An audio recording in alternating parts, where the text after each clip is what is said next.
guys, good morning. Let's do another crystal card for today for a little insight.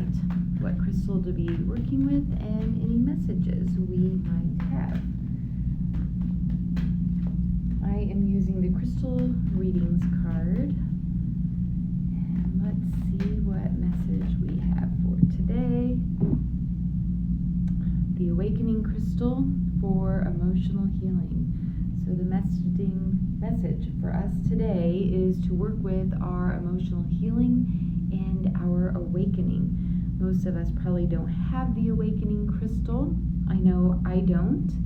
And I would just suggest making that your focus for today when meditating and calling in any crystal that you feel drawn to help with that awakening process.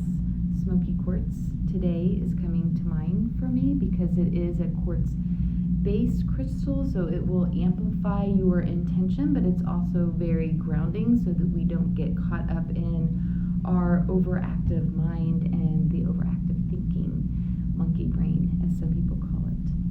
I hope this helps, and just know that whenever you're seeing this, you're meant to see it. So work on some awakening.